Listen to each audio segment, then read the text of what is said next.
تفسیر القرآن آج کا سبق سورۃ النور آیت نمبر 62۔ اعوذ باللہ من الشیطان الرجیم، بسم اللہ الرحمن الرحیم۔ انما المؤمنون الذین آمنوا باللہ ورسولہ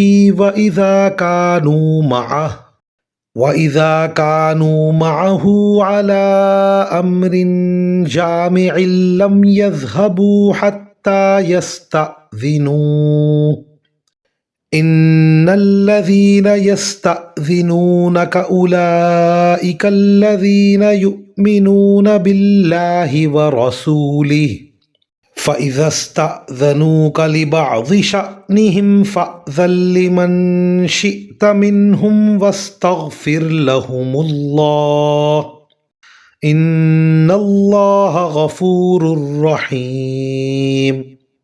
ترجمہ: مومن تو وہ لوگ ہیں جو اللہ اور اس کے رسول کو دل سے مانتے ہیں، اور جب رسول کے ساتھ کسی اجتماعی کام میں شریک ہوتے ہیں تو ان سے اجازت لیے بغیر کہیں نہیں جاتے۔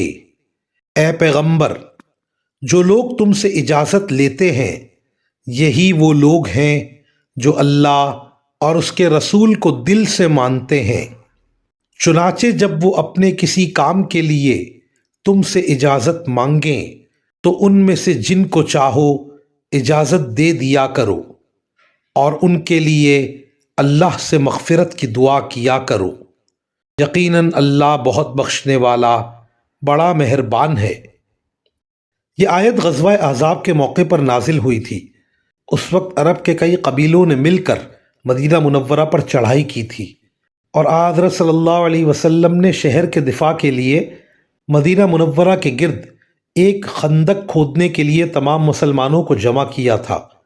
سارے مسلمان خندق کھودنے میں مصروف تھے، اور اگر کسی کو اپنے کسی کام سے جانا ہوتا تو آپ صلی اللہ علیہ وسلم سے اجازت لے کر جاتا تھا، لیکن منافق لوگ اول تو اس کام کے لیے آنے میں سستی کرتے تھے، اور اگر آ جاتے تو کبھی کسی بہانے سے اٹھ کر چلے جاتے، اور کبھی بلا اجازت ہی چپکے سے روانہ ہو جاتے۔